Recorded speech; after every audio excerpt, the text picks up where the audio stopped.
Bom dia a todos. Bom dia, que bom que todos estão aqui. Eu estou fixando já logo o texto. Bom dia, professora Eliane, Dilma, Alain, minha tia Marise, Sheila. Bom dia, Zilda. Tudo bom, irmã Zilda? Daniele, a paz do Senhor. Dilma, que bom. Estou vendo a Carla aqui também. Que Deus abençoe os nossos corações nesta manhã. Bom dia, Ana. Que a palavra do Senhor governe os nossos corações, porque só assim para recebermos vida e vida em abundância. A abundância de Deus, a abundância de seu reino precisa ser acolhida no nosso coração. E essa abundância ela vem através da palavra, vem através desses encontros que fazemos em torno da palavra e de sua presença. Bom dia, Rodrigo, Dira, Simone, Ju, Branda. Bom dia, que Deus abençoe o nosso dia, que seja um dia muito especial. Jaqueline também aqui, Mailine, Carol, que Deus abençoe o nosso coração, pastora Edna, que seja uma manhã também muito especial. Então convide os seus amigos aí, familiares, para que estejam conosco aqui, em torno da palavra de Deus, também recebendo essa porção abundante de sua presença, de seu coração, que é a palavra de Deus. Nós vamos pensar um pouco hoje. Estou vendo aqui a Nath Akil, que honra ter a Nath Akil nesta manhã com a gente aqui, uma voz tão especial, como a voz da Sheila também, né? Ambas ministras do Senhor, que louvam a Deus com todo o coração. Bom dia, Simone, que Deus abençoe mesmo as nossas vidas, que a gente tenha uma manhã muito especial na presença do Senhor. Hoje eu quero ler para você, antes de orar, o texto de Marcos 5, de 1 a 20, e eu quero ler para você, para que você possa acolher no seu coração a palavra de Deus. Marcos capítulo 5, de 1 a 20, estou vendo a Tatiana aqui, que saudade da Tatiana, que Deus abençoe muito seu coração, viu, Tati? Bem, Marcos capítulo 5 diz assim: Entre mentes chegaram à outra margem do mar, a terra dos Gerazenos. Ao desembarcar, logo veio dos sepulcros ao seu encontro um homem possesso de espírito imundo, o qual vivia nos sepulcros e nem mesmo com cadeias alguém podia prendê-lo. Porque, tendo sido muitas vezes preso com grilhões e cadeias, as cadeias foram quebradas por ele e os grilhões despedaçados, e ninguém podia subjugá-lo. Andava sempre de noite e de dia, clamando por entre os sepulcros e pelos montes, ferindo-se com pedras. Veja a situação desse homem de Gerasa. Verso 6. Quando de longe viu Jesus, correu e o adorou, exclamando com alta voz: Que tenho eu contigo, Jesus, Filho do Deus Altíssimo? Conjuro-te por Deus que não me atormentes. Porque Jesus lhe dissera: Espírito imundo, sai desse homem. E perguntou-lhe: Qual é o teu nome? Respondeu ele: Legião é o meu nome, porque somos muitos. E rogou-lhe encarecidamente que não os mandasse para fora do país. Ora, pastava ali pelo monte uma grande manada de porcos, e os espíritos imundos rogaram a Jesus, dizendo: Manda-nos para os porcos, para que entremos neles. Jesus o permitiu. Então, saindo os espíritos imundos, entraram nos porcos, e a manada, que era de cerca de 2.000, precipitou-se despenhadeiro abaixo para dentro do mar, onde se afogaram. Os porqueiros fugiram e o anunciaram na cidade e pelos campos. Então saiu o povo para ver o que sucedera. Indo ter com Jesus, viram o endemoniado, o que tivera a legião, assentado, vestido em perfeito juízo, e temeram. Os que haviam presenciado os fatos contaram-lhes o que acontecera ao endemoniado e acerca dos porcos, e entraram a rogar-lhe que se retirasse da terra deles. Ao entrar Jesus no barco, suplicava-lhe o que fora endemoniado que o deixasse estar com ele. Jesus, porém, não lhe o permitiu, mas ordenou-lhe: Vai para a tua casa, para os teus, anuncia-lhes tudo o que o Senhor te fez e como teve compaixão de ti. Então ele foi e começou a proclamar em Decápolis tudo o que Jesus lhe fizera, e todos se admiravam. Todos se admiravam. Vamos falar com Deus mais uma vez? Estou vendo que minha esposa entrou aqui também, a Lídia, a irmã Nilza, parece que a Juliana. Que Deus realmente abençoe a nossa manhã. Vamos falar com Deus? Beth, estou vendo aqui também, que bom. Vamos falar com Deus diante de sua palavra. A nossa oração tem que ser: Deus, trata os nossos corações, cuida das nossas vidas. E nós queremos isto nessa manhã. Senhor, a tua palavra está aqui diante de nós. Ela é a tua palavra para os nossos corações. Nós te pedimos, Senhor, que o Senhor alimente as nossas vidas. Alimente, Deus, com esse alimento eterno que é a tua palavra. Deus, porque os pães, eles passam, mas a tua palavra permanece. Nós cremos nisso. Nem só de pão viverá o homem, mas de toda palavra que procede da boca de Deus, é o que o teu filho disse durante a tentação. E nós somos gratos, Deus, porque a gente entende, ó Deus, a verdade do que essa palavra representa e é para as nossas vidas. Por isso nossos corações estão abertos para acolher, ó Deus, a tua palavra, no nome de Jesus. Amém. Bom dia, gente. Bom dia, Carla, Daniele, Leandro, meu grande amigo lá de Belo Horizonte, Fernanda, que bom, Wilson também. Que Deus abençoe muito vocês. Que Deus nos dê uma manhã muito especial. Estou vendo a Dani aqui, entrou também. Dani, uma amiga muito especial lá do seminário. Que Deus abençoe os nossos corações. Bem, gente, veja só.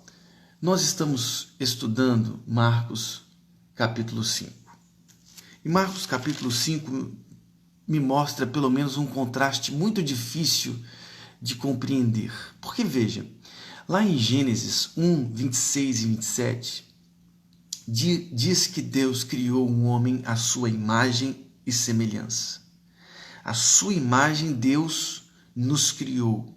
Façamos o homem a nossa imagem, conforme a nossa semelhança, é o que diz o verso 26, que eles têm o domínio sobre a criação. Olha que incrível que o texto de Gênesis 1:26 diz. 1:27 diz também isso. Ele criou o homem à sua imagem e semelhança. Homem e mulher os criou. Homem e mulher são imagem e semelhança de Deus. São a imagem, a perfeita imagem que foi desfigurada no pecado de Deus. Homem e mulher, mais do que uma representação gráfica ou uma mera semelhança física, homem e mulher representavam Deus na criação. Eles não refletiam apenas o caráter de Deus. Eles eram representantes, eles eram administradores de tudo que Deus tinha feito. A imagem, essa palavra imagem no Antigo Oriente Médio, era aquilo que manifestava a presença de Deus. Isso é incrível. Nós manifestamos a presença de Deus. Esse é o nosso destino, essa é a nossa criação, essa é a nossa constituição, sermos imagem, sermos representantes, sermos a manifestação de Deus em toda a criação. Vamos juntar as peças. O que nós falamos até agora é: o homem foi criado à imagem e semelhança de Deus. O homem, a mulher, são a imagem de Deus, são os representantes de Deus, são a manifestação de Deus em sua criação. Mas diz João 8,44 que o diabo, o pai da mentira, foi homicida desde o princípio, porque ele não se firmou na verdade. É o que diz João 8,44. Então, desde o princípio, o diabo foi homicida. E a gente vê nitidamente isso na cena de Gênesis 3. Porque ele destruiu a imagem de Deus. quando ele seduziu Adão e Eva a comerem do fruto do conhecimento do bem, do mal, abandonando nessa ansiedade, nesse desejo por autonomia. Veja que o pecado em Gênesis 3, muito mais do que um pecado moral, é um pecado na ordem ontológica do ser, porque o ser humano resolveu ser independente de Deus. Eu farei por mim mesmo o discernimento entre o bem e o mal. Eu não preciso de uma instância superior que me governe, que me diga o que é bom, o que é mal. Eu farei isso sozinho. Porque esse foi o convite do diabo. Sereis deuses. E o homem e a mulher aceitou esse destino de morte que o diabo ofereceu ao homem e à mulher em Gênesis 3. Então veja, a primeira coisa é: o homem foi criado à imagem e semelhança de Deus. Homem e mulher são imagem de Deus. Mas João 8,44 diz que o diabo foi homicida desde o princípio. Vamos juntar as partes para entendermos o que esse texto está dizendo. Bem, Marcos 4, Jesus atravessa com seus discípulos do lado ocidental para o lado oriental. Ele deixa esse lado de cá da margem da Galileia e atravessa para o outro lado. Essa travessia foi uma travessia sufocante. Sim, porque os ventos do Hermon, do Monte Hermon, a 54 quilômetros do mar da Galileia, os ventos do Hermon se chocaram com o ar quente acima do lago da Galileia. Isso provocou uma terrível tempestade. E veja, quando Jesus lança o acalma-te, emudece, palavras completamente semelhantes àquelas mesmas na sinagoga de Cafarnaum, é como se Jesus estivesse expelindo os demônios que possuíam o mar revolto. Veja, forças demoníacas e atmosféricas tentavam impedir que Jesus entrasse na região de Gerasa. A travessia desse lado de cá, predominantemente judaico, para um lugar gentílico, predominantemente gentílico, não foi fácil. Os discípulos de Jesus atravessaram o mar, mas o mar se revoltou. As ondas começaram a se arremessar dentro do barco. Os discípulos desesperados, pescadores experientes, começaram a interrogar Jesus, acordaram de seu sono, porque ele era o semeador que lança semente e dorme, dizendo: Mestre, não se te dá que pereçamos? Foram as palavras dos discípulos. Jesus acorda, estava na polpa com um travesseiro e ele acalma, ele emudece o mar, a tempestade. Eles atravessam para o outro lado e quem os aguarda? Aquele Jesus que tinha expelido acalma-te, emudece as forças impetuosas da atmosfera e forças demoníacas, agora chegou em Gerasa. Chegou na região de Gerasa e ele é recebido simplesmente por um homem possuído por uma legião. O que significa legião? Legião é uma unidade militar romana composta de aproximadamente entre 4 e 6 mil soldados.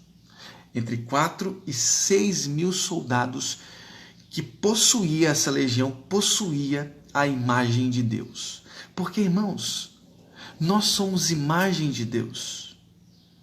Aquele homem de Gerasa era a imagem de Deus. Você é a imagem de Deus.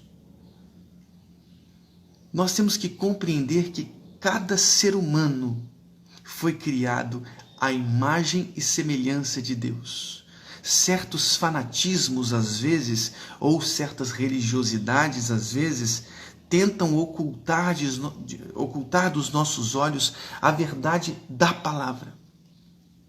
Deus criou o ser humano à sua imagem, como um representante, como aquele que manifestaria sua presença na criação. E agora, depois dessa travessia no mar revolto, essa angustiante travessia dos discípulos, eles se deparam com a imagem possuída de 4, 6 mil demônios que destruíam, que desfiguravam a imagem de Deus.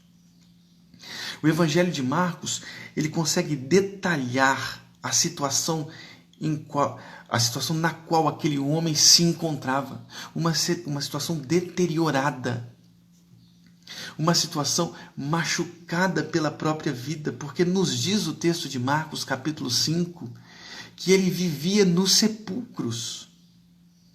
Veja a situação angustiante que aquele homem atravessava em sua vida.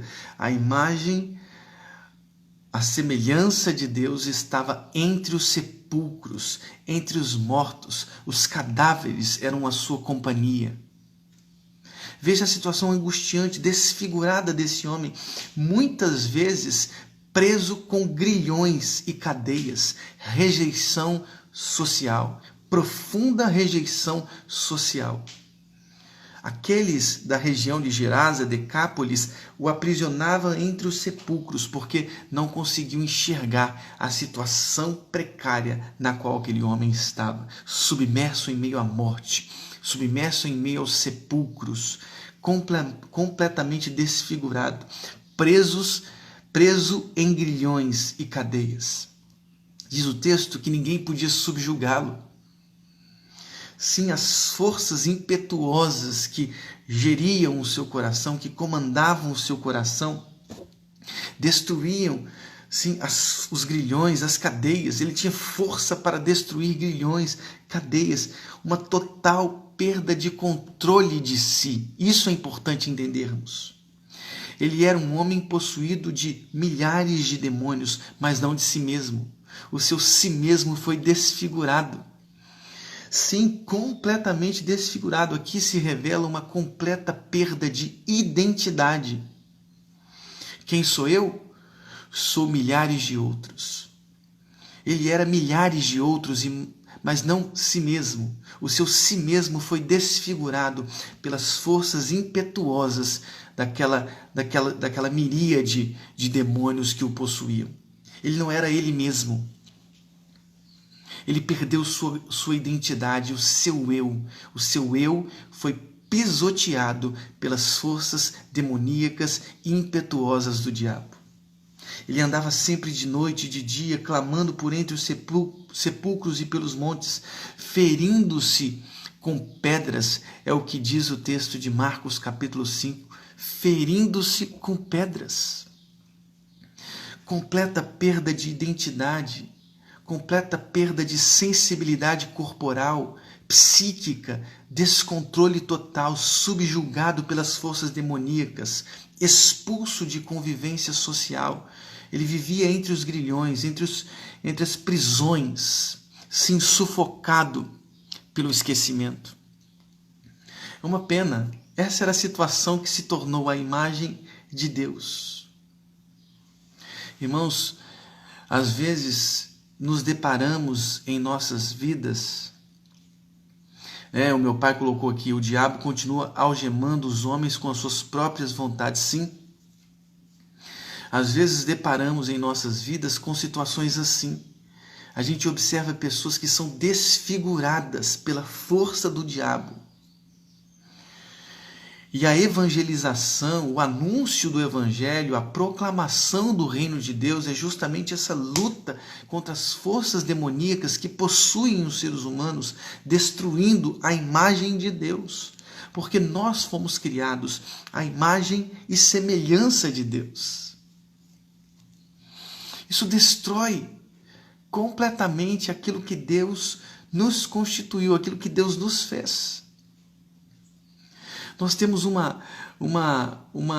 grande desafio nas nossas vidas, a proclamação da libertação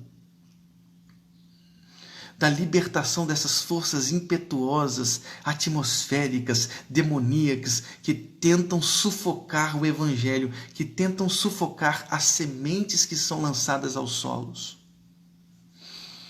Sim, nós temos uma grande missão. Atravessar para o outro lado não é simples, mas nós temos que atravessar. Do outro lado encontraremos com homens, mulheres, possuídos por forças que o descontrolam. Sim, homens e mulheres desfiguradas pelo pecado, pelas injustiças, pelo medo, pelos grilhões psíquicos que devoram as almas, que devoram os corações. Quantas vezes nos encontramos com esses machucados em nós mesmos? Quantas vezes nós nos vemos em prisões, nós nos vemos em grilhões, quantas vezes nos vemos sufocados por forças impetuosas que nós não conseguimos nem mensurar quem são e nem quais forças têm. Nós temos que permitir que os nossos corações acolham a verdade. A Carla está dizendo aqui, a verdade nos liberta para a liberdade em Cristo. Verdade, Carla. Se, pois, pelo Filho vos libertar, verdadeiramente sereis livres. Verso 36 do capítulo 8 de João. E conhecereis a verdade, e a verdade vos libertará.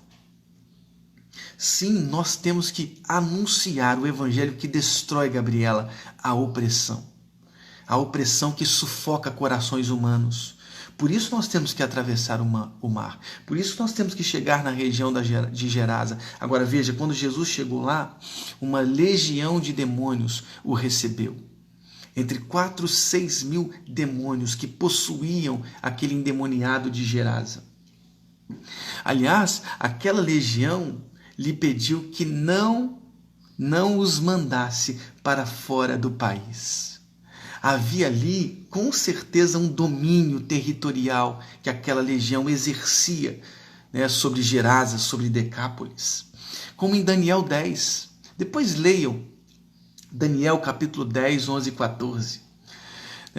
Um ser, um ente celestial coloca a mão em Daniel, e diz assim: não temas, Daniel, porque as tuas palavras foram ouvidas desde o primeiro dia.